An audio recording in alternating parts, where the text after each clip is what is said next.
श्री अभिमन्यु सिंह, जिला प्रभारी श्री मीना चौबे, दर्शना सिंह, श्री सतीश जी पांडे, श्री रामसुंदर जी चौहान, श्री रमाशंकर खरवार, श्री अनिल सिंह जी, श्री राणा प्रताप, श्री सत्यप्रकाश गुप्ता और श्री प्रमोद शंकर सिंह, श्री सुरेंद्र सिंह, श्री राजकिशोर सिंह, श्री शमशेर सिंह, श्री जयपाल सिंह और कौन है,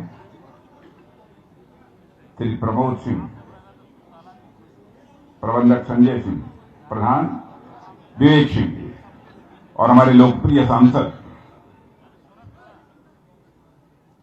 डॉक्टर महेंद्रनाथ जी पांडे और हमारे जो यहाँ के भी विधायक रहे हैं, इस समय सहजराजा से भी विधायक फिर से बनने जा रहे हैं, श्री सुशील सिंह और यहां मौजूद मेरे सभी सम्मानित बहनों एवं भाइयों। सबसे पहले तो इसमें जो आयु में मुझसे बड़े होंगे उनके सामने मैं शीश झुकाकर उन्हें प्रणाम करता हूं और जो हम समकक्ष हैं उनको मैं नमस्कार करता हूं और जो आयु में मुझसे छोटे हैं उन सबको मैं अपनी तरफ से आशीर्वाद देता हूं, अपनी शुभकामनाएं देता हूं, क्योंकि यह तो हमारी धरती है। इसलिए स्वाभाविक है कि इस धरती के साथ एक भावनात्मक लगाव है और प्रायः हर चुनाव में लोग खींचकर मुझे यहां लाते हैं।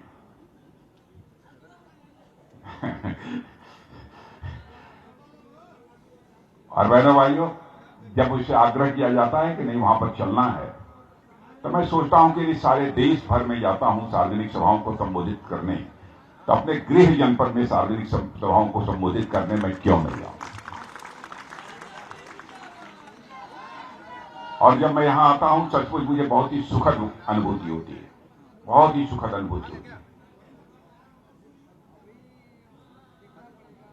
और मैं ये कहना चाहता हूं कि इस बार जो आप मतदान करने जा रहे हैं, ये कोई साधारण मतदान नहीं है। आप एक नए इतिहास की रचना करने जा रहे हैं, क्योंकि पिछले 30-40 वर्षों का राजनीतिक इतिहास उत्तर प्रदेश का उठाकर देखिए, लगातार 2 बार किसी भी राजनीतिक पार्टी की सरकार नहीं बनी है।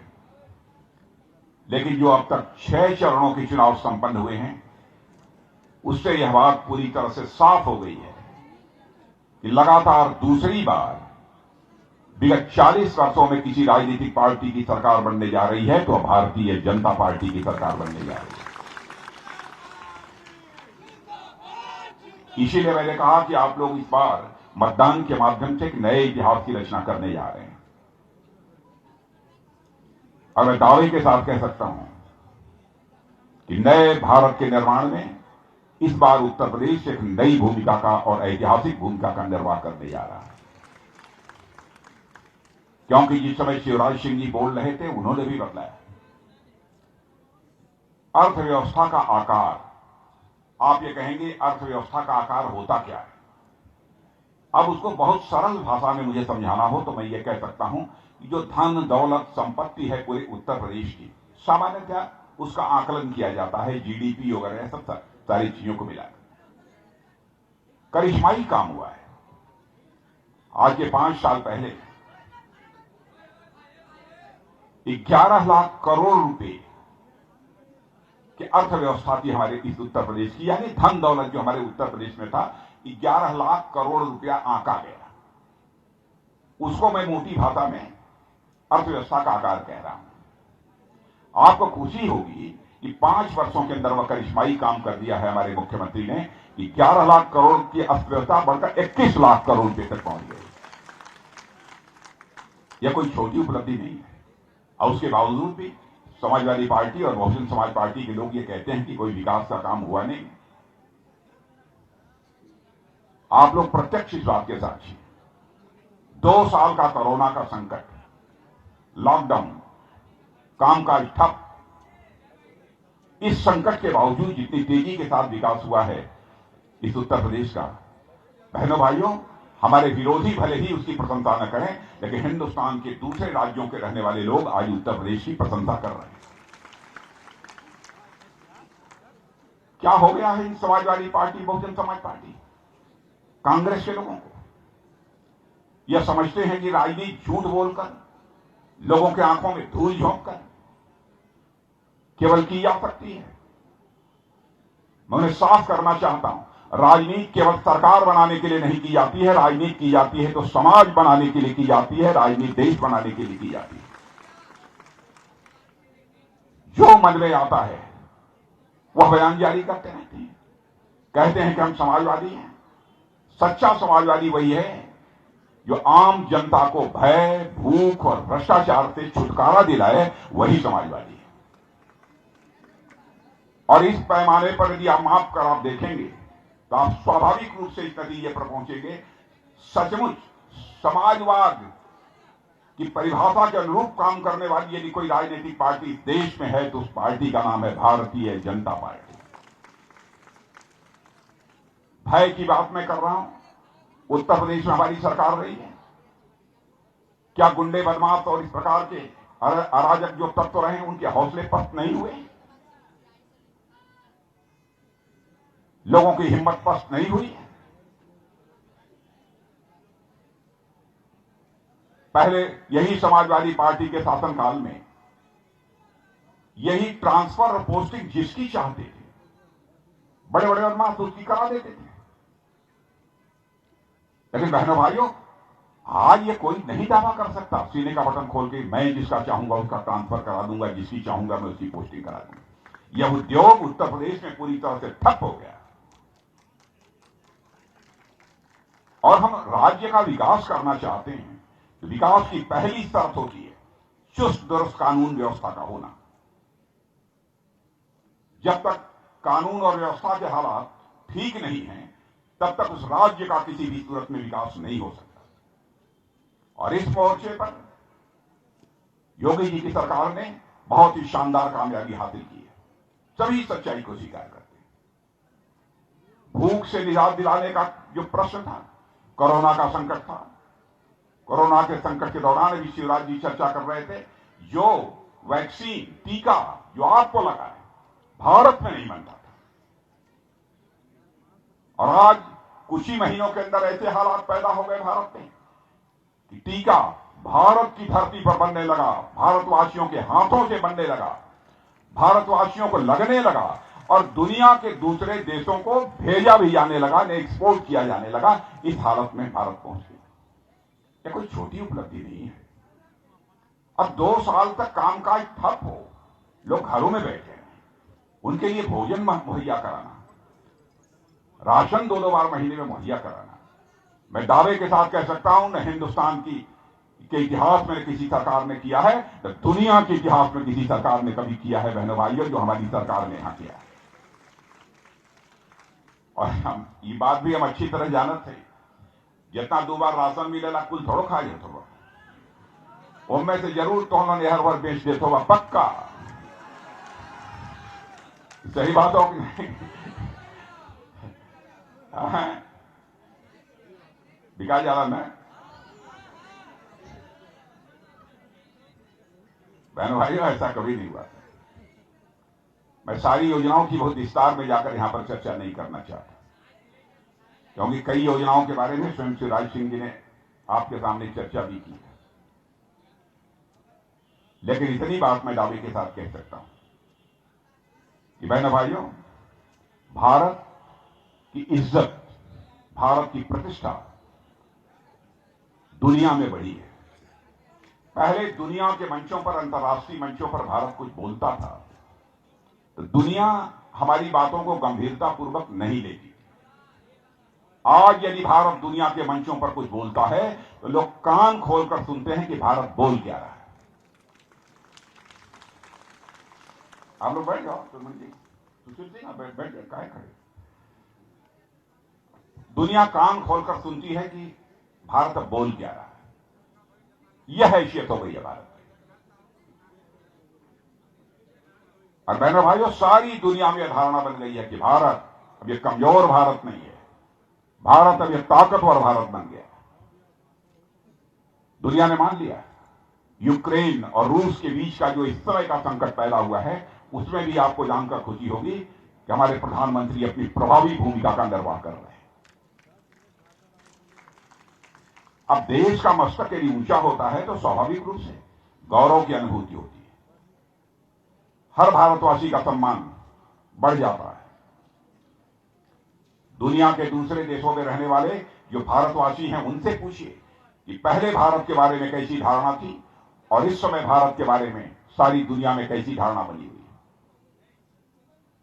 और देश का रक्षा मंत्री होने के नाते भी मैं आपको यकीन दिलाना चाहता हूं, इसी मिट्टी का सपूत होने के कारण यकीन दिलाना चाहता हूं, बहनों भाइयों, चाहे जो कुछ भी हो, चाहे जितनी भी बड़ी कीमत क्यों न चुकानी पड़े, हम भारत माता के मस्तक को किसी भी सूरत में झुकने नहीं देंगे। हम आपको पूरा भरोसा दिलाते हैं।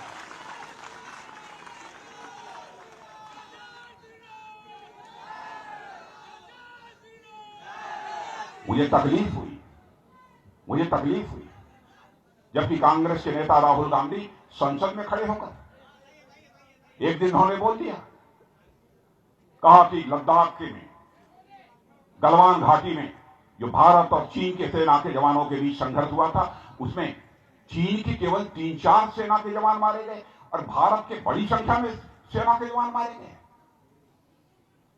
यह बोलते समय उन्होंने कुछ आगे पीछे कुछ नहीं देखा। बहनों भाइयों, संसद में भी कोई बात किसी को बोलनी चाहिए तो तथ्यों के आधार पर बोलनी चाहिए। रक्षा मंत्री होने के बावजूद मैंने कहीं पर गलवान घाटी में क्या हुआ कोई स्टेटमेंट नहीं, और यह नाप शनाप की इसी प्रकार की बातें कर रहे हैं। लेकिन विधाता के दरबार में भी देर हो सकती है, अंधेर नहीं हो सकती है। उसके एक दिन आगे पीछे ऑस्ट्रेलिया के माने जाने संवाददाता ने ऑस्ट्रेलिया के अखबार जिसका नाम क्लेक्सान है उसमें लिख दिया कि पूरी खोजबीन करने के बाद मैं इस नतीजे पर पहुंचा हूं, भारत और चीन के सेना के जवानों के बीच जो गलवान घाटी में संघर्ष हुआ था उसमें चीन के 38 से लेकर 50 सेना के जवान मारे गए। या ऑस्ट्रेलिया के अखबार ने लिख दिया। बहनों, हमसे लोग पूछते हैं कितने लोग मारे गए। मैंने कहा इस चीज को मैं नहीं बता सकता। इसलिए नहीं बताया जा सकता क्योंकि उसके कूटनीतिक भी कई कारण होते हैं।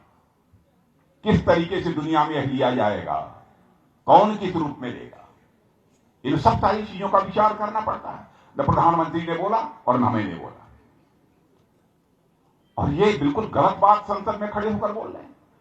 और यहां तक कह दिया जब से मोदी जी आए हैं चीन और पाकिस्तान की दोस्ती बढ़ गई है। बहनों भाइयों, मैं इन्हें बतलाना चाहता हूं, चीन और पाकिस्तान की दोस्ती मोदी जी के आने पर नहीं बढ़ी है। पंडित जवाहरलाल नेहरू जब भारत के प्रधानमंत्री थे उस समय पाकिस्तान ने सक्सगाम घाटी, पढ़े लिखे लोग जानते होंगे, सक्सगाम घाटी जिस पर भी पाकिस्तान का अवैध कब्जा था वह पाकिस्तान ने चीन के हवाले कर दिया था। उसमें मोदी जी प्रधानमंत्री नहीं थे, पंडित जवाहरलाल नेहरू भारत के प्रधानमंत्री थे। जब श्रीमती इंदिरा गांधी भारत की प्रधानमंत्री थी उस समय पाक अधिकृत कश्मीर में काराकोरम हाईवे जो बना है वह चीन और पाकिस्तान की दोस्ती के कारण बना। उसमें श्रीमती इंदिरा गांधी प्रधानमंत्री थी। चीन पाकिस्तान ने मिलकर एक आर्थिक कॉरिडोर, गलियारा, इकोनॉमिक कॉरिडोर उसे बोलते हैं, वह बनाने का काम जब शुरू किया तो डॉक्टर मनमोहन सिंह जी भारत के प्रधानमंत्री, मोदी जी नहीं थे। राजनीति करनी है तो देश की जनता की आंखों में धूल झोंक कर राजनीति करने की कोशिश मत करो। हिम्मत है तो जनता की आंखों में आंख डालकर राजनीति करो। तमाशा करते हैं। बहनों भाइयों, चाहे पंडित जवाहरलाल नेहरू हो, चाहे श्रीमती इंदिरा गांधी हो, चाहे डॉक्टर मनमोहन सिंह जी हो, देवगौड़ा जी हो, लाल बहादुर शास्त्री जी हो, मैं किसी प्रधानमंत्री की कभी आलोचना नहीं करता। और यहां भी आलोचना करने का मेरा मकसद नहीं है, मैं तथ्यों को आपके सामने रख रहा हूं। क्योंकि मेरा मानना है प्रधानमंत्री प्रधानमंत्री होता है, राष्ट्रपति राष्ट्रपति होता है, वह व्यक्ति नहीं होते, वह संस्था होते हैं। लोकतंत्र का स्वास्थ्य ठीक बना रहे इसके लिए आवश्यक है इन संस्थाओं का सम्मान किया जाना चाहिए, इन संस्थाओं की इज्जत की जानी चाहिए। लेकिन अनाप शनाप जो कुछ भी होता है ये लोग संसद में बोल देते हैं। बहनों भाइयों, देश की सुरक्षा का जब सवाल खड़ा हो, देश की आन बान शान का प्रश्न खड़ा हो, देश की एकता, अखंडता और संप्रभुता का सवाल खड़ा हो, उस समय सारे राजनीतिक दलों को, सारे भेदभावों को भुलाकर एकजुट होकर एक साथ खड़ा होना चाहिए। यही राष्ट्रीय चरित्र है। लेकिन केवल सरकार बनानी है, चाहे हमको जो भी कीमत चुकानी पड़े, इस सीमा तक चले जाते हैं लोग।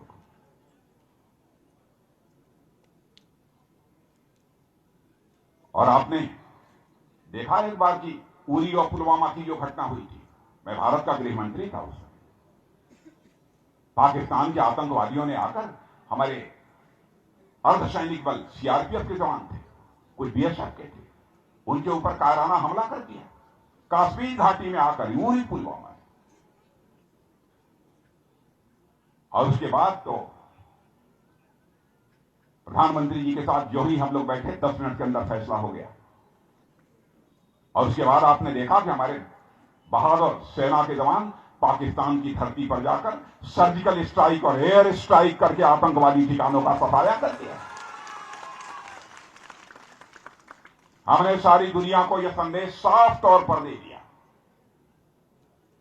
भारत का यह इतिहास रहा है, दुनिया के किसी देश पर न तो हमने कभी आक्रमण किया है और न दुनिया के किसी देश की 1 इंच जमीन पर कभी हमने कब्जा किया है। लेकिन भारत की तरफ यदि कोई आंख उठाकर देखने की जरूरत करेगा तो भारत के अंदर वह ताकत है कि आप उसे बाउंड्री के इस पार भी मार सकते हैं और जरूरत हुई तो बाउंड्री के उस पार भी जाकर मार सकते हैं। यह भारत के अंदर ताकत है।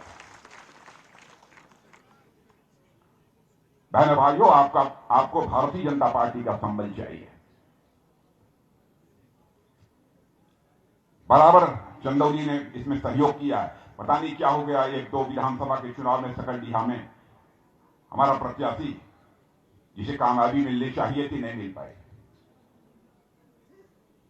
आपके सांसद डॉक्टर महेंद्रनाथ जी पांडे, मैं जानता हूं, बहुत ईमानदारी और निष्ठा के साथ अपने संसदीय निर्वाचन क्षेत्र में लोगों की सेवा कर रहे हैं, बराबर चिंता करते रहते हैं अपने क्षेत्र की। क्यों नहीं यहां से प्रत्याशी जीतेगा? क्या आप लोग एक बार संकल्प नहीं ले सकते कि चाहे जो कुछ हो गया हो जाए, बहुत कुछ हो गया, एक बार हम भारतीय जनता पार्टी के प्रत्याशी को सकलडीहा से जिताकर भेजेंगे ही? क्या यह संकल्प नहीं लिया जा सकता? क्यों बार बार होता है कि चंदौली में हम सभी सीटें जीत जाते हैं, यही रह जाते हैं? एक बार शायद सुशील सिंह जीते थे और वो अभी निर्दल जीते थे।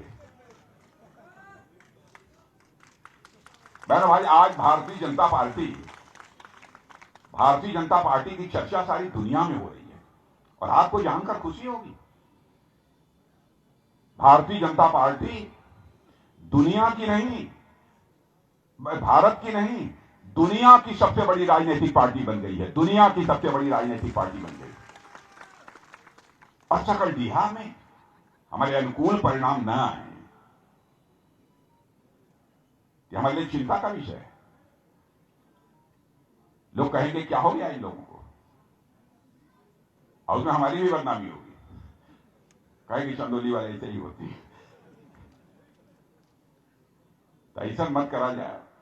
आप लोग ठीक है, यहां यह मानस है कि मैं सब लोग भारतीय जनता पार्टी की जीते हैं, लेकिन थोड़ा आप लोग भी 2 दिन दूर रात है नहीं कहल जात। प्रधानी की जब चुनाव होला कि भैया अंतिम रात है, कत्ल का रात है।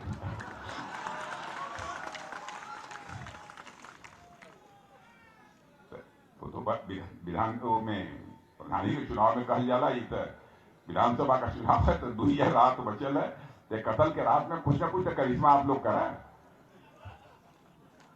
क्या आप लोग अब केवल मीटिंग है, मैं आज बात ताली बजा देगा, जय जयकारा लगा देगा, हम मस्त होकर चल जाएगी, वाह जीत गई। लेकिन थोड़ा सा आप लोग परिश्रम करें, यह निवेदन कराया रही है। और तो सब ठीक ही ठाक बात। आप वही कोरोना कारण सब कुछ बढ़ता है। सैनिक स्कूल में कोई प्राइवेट यदि हो, प्राइवेट यदि जो चलावे का कोई अच्छा कोई स्कूल हो, प्राइवेट पब्लिक पार्टनरशिप में चलते तो ओके, हम देख सकेगा। लेकिन कोई रहा है तब, लेकिन चाहिए वो लेवल चाहिए, वो लेवल न रही तो उसमें कठिनाई हुई। और सब ठीक ठाक बा ना, अब कोई ज्यादा बोले की जरूरत है नहीं। अब मानो अब अंतिम सभा हमारे चकिया में और बाद सवा महीना हो गया दौड़ते यहाँ पंजाब मणिपुर उत्तराखंड गोवा उत्तर प्रदेश अब अंतिम सभा चकिया में हो पहले यहाँ होते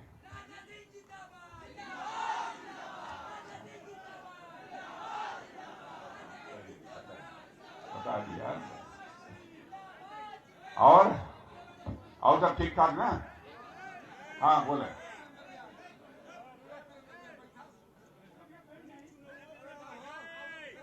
हाँ अरे ये लोग बदलाइबा नहीं करते हम क्या करी चुनाव ये लोग बहुत गड़बड़ आदमी हुआ। जब चुनाव होला तब हमें बुलावा है तो इन्हान उनके आप लोग कहिया हम जरूर आ जाओ।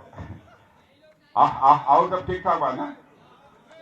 चलिए एक बार देखा सुशील सिंह हुआ आप लोगों का कोई आदमी वहां हुई तो दिनों को चिंता कर लिया। चले बोलिए भारत माता की, भारत माता की।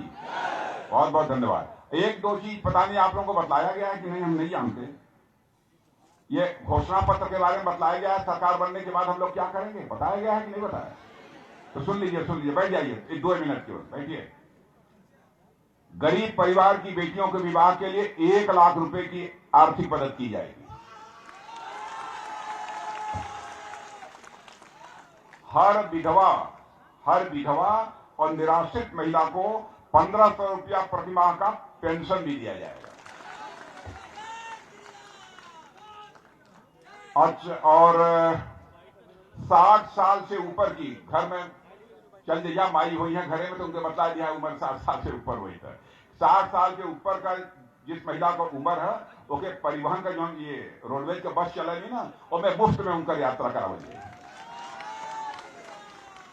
अगर एलपीजी गैस सिलेंडर मिला था ना, नहीं मिला था तो मिला था तो सुन लिया। होली या दीपावली पर हमारी सरकार यहां बन जाएगी तो होली या दीपावली पर 2 सिलेंडर मुफ्त।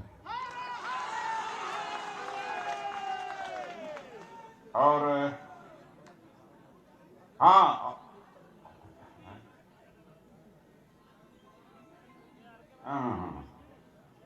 10 लाख रोजगार और स्वरोजगार के मौके दिए जाएंगे।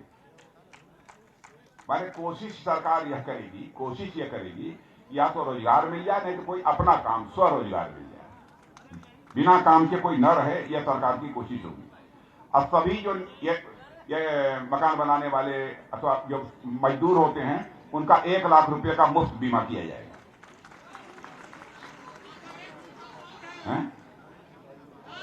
अच्छा हाँ अरे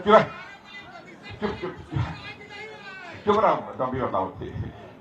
अच्छा किसानों के बिजली फ्री, सिंचाई के लिए बिजली फ्री। आज ये नौजवान जितना चिल्लाते हुए इनके जो है 2 करोड़ टैबलेट स्मार्टफोन मिली। आज एमबीबीएस का सीट 2 गुना हो जाएगी, एमबीबीएस का सीट 2 गुना। और हर जिले के मुख्यालय पर एक मेडिकल कॉलेज, हर जिले के मुख्यालय पर एक मेडिकल कॉलेज। गन्ना उन्ना नहीं होता ज्यादा जान बचे। अच्छा कन्या सुमंगला योजना के अंतर्गत 15,000 पहले मिला था कन्या सुमंगला योजना। हम नहीं जाने तो हम नहीं जाना होगा। 15,000 से बढ़कर 25,000 हो गए। ये रही और